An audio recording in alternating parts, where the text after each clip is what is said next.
What's going on, guys? Today we're going to be looking at this cut to win game. So the problem is not actually with this one, it's with that one over there, but I need to be inside this one. Trying to compare this one to that one over there, and I want to turn off this card reader, so just pull this power plug, close that. Now I can come over to this one, come in here,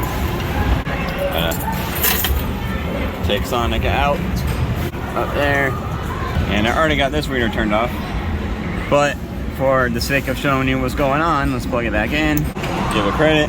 So if I come and I press this button, and that mechanism is supposed to move forward. I press and hold it, it stops right there.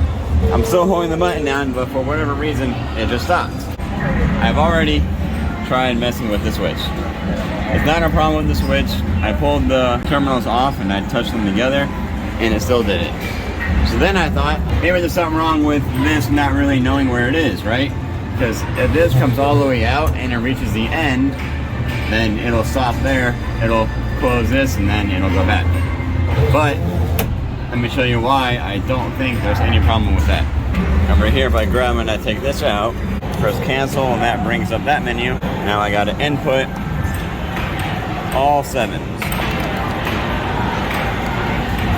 Come into motor parameters, and this tells me what position the motor is at, which is what check means, and position means what position the win is at.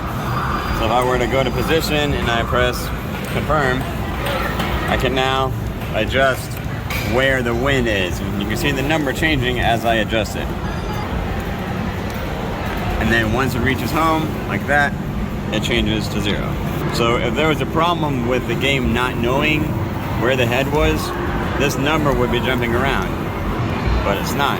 So I don't think that the problem is that the game does not know where the head is. Let's get that put back in, and we'll feed this back in here just to get it out of the way.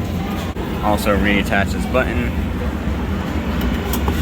There it goes. You twist it.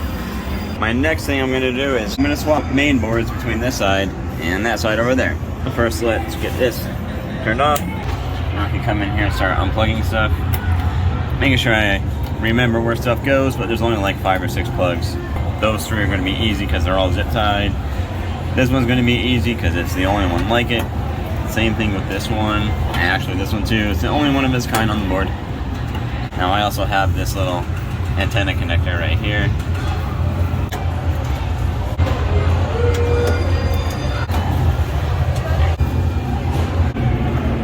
They're not screwed all the way. I don't know why magnetic screwdrivers aren't just the standard, you know, like, it's super easy to magnetize them. I don't know why any screwdriver nowadays is not magnetized, but there's that one.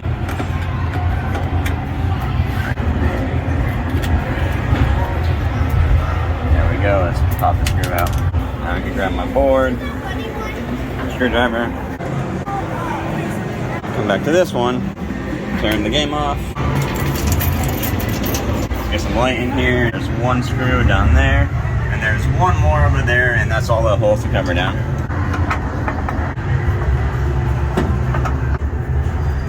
There we go. I just gotta unplug this connector right here. And now this whole thing just lifts up and out. Like this. Now the same deal. Unplug. That out my way.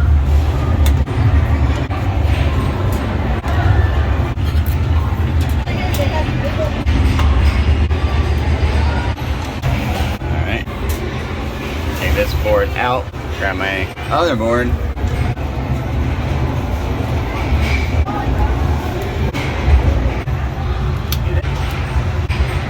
Oops, this is a bit harder than it should be. Last one.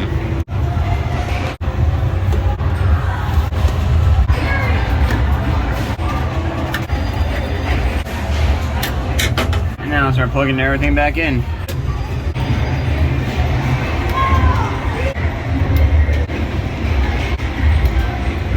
Yep. Turn it back on. Let's come back in here and let's plug the reader back in. We are booted up. I can now tap credit, and let's see what happens. Alright, that one moved all the way out. Try it again. Sometimes it took a while for it to happen, so we'll just give it 5 to 10 plays.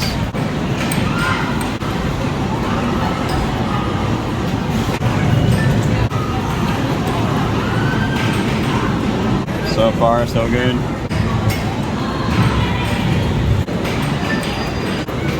Well, I just played a bunch of times and nothing happened, so I think I'm okay to put this side back together. Grab this. There we go. Screw. With that screwed back down, I can now plug in my LED connector. Take my board out. Put the cover back on.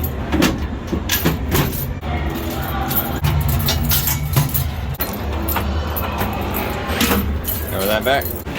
Close the door. We'll get the Sonic put back in here. It's kind of big even for this game, but we'll fit him in. The door closed. Need my keys.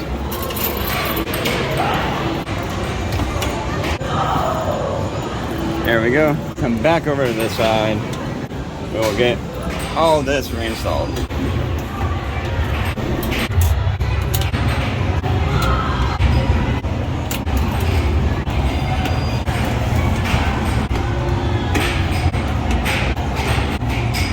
Finally get all this plugged back in.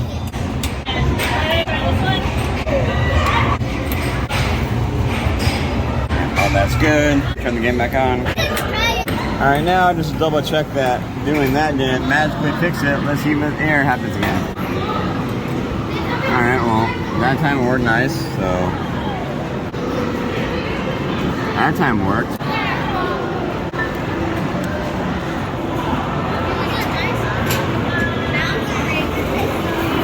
Alright.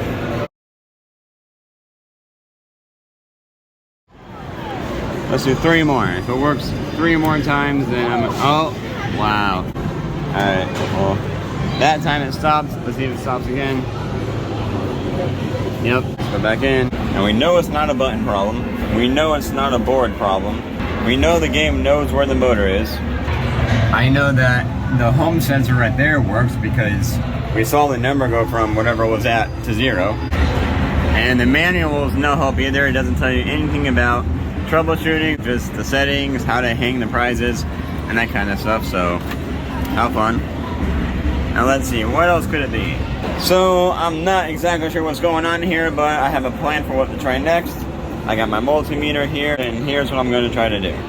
One thing that I've learned is sometimes when weird issues start happening that don't quite make sense, you can always test your power supplies. Make sure you're getting the right voltage, that you're not getting any weird kind of voltage drops when motors kick on, when lights kick on, anything like that. Because sometimes weird issues are just caused by a slightly failing power supply. Make sure we are on DC volts and not AC volts.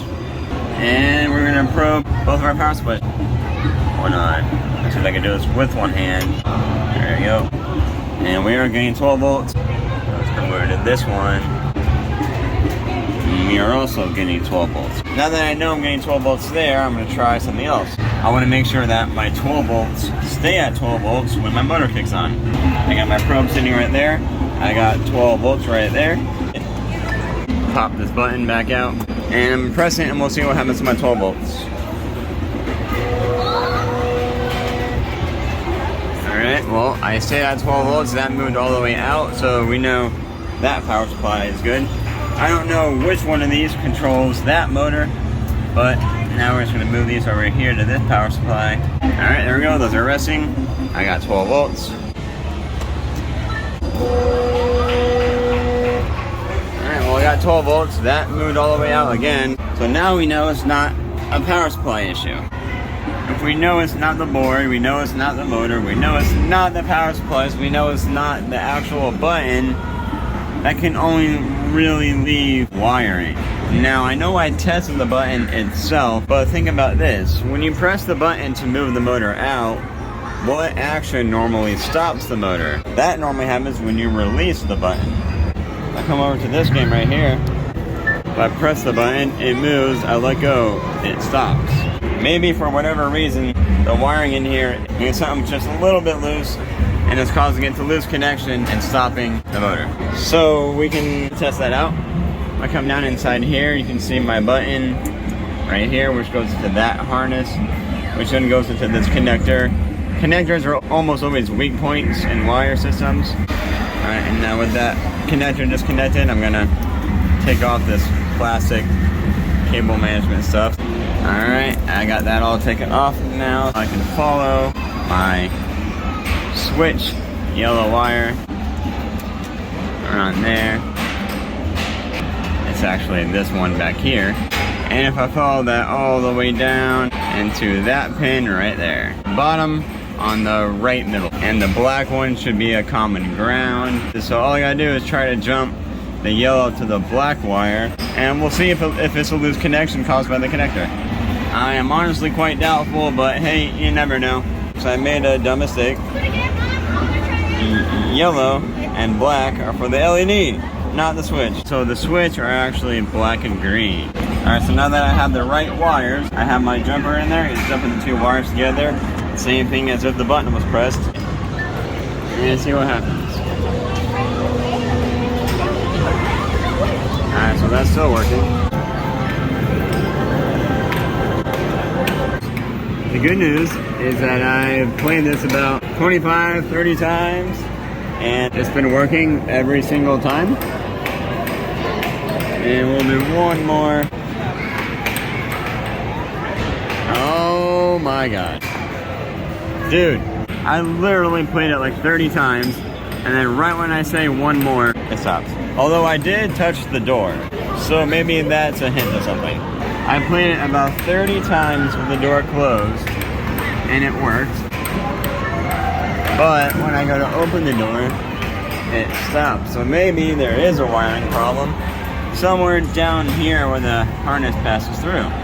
So let's try this. Let's pull this out. Let's take the probes and we'll put them into the slots for the wires that go to the switch. Just like that. Now we'll turn this to the continuity. Alright, now we'll get this plugged back in. And now whenever I press the switch, I press it and we got a beep. So now that that's set, I should be able to hold the button down and then move the door open and close and see if it stops. Well, once again, I have played through this game a whole bunch of times and I cannot get it to happen reliably. Alright, press it, it moves, comes out, closes, goes back. Let's try again. To press it, it comes out, I open it, and it works. I really do not know. My best guess is somewhere down here there's some kind of bad connection, maybe a wire that got rubbed through. I guess I'll try to give some more plays, see if it happens again. Nope, that one worked. Alright, well, I've given this game a few more plays and nothing has happened. I'm pretty sure nothing's wrong down in here. I'm gonna close this area back up. Alright, that's back in place. I'm pretty sure everything up here is fine. It looks all to be in good condition. The belt has a good amount of tension on it. Our home sensor is clean. Our motor appears to be working. The head appears to be working, so I think I can put all this back together. It's really just two pieces.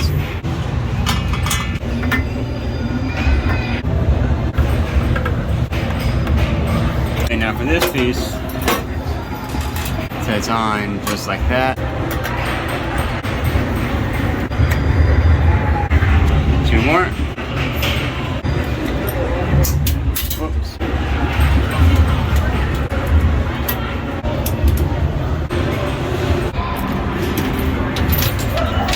Whoops.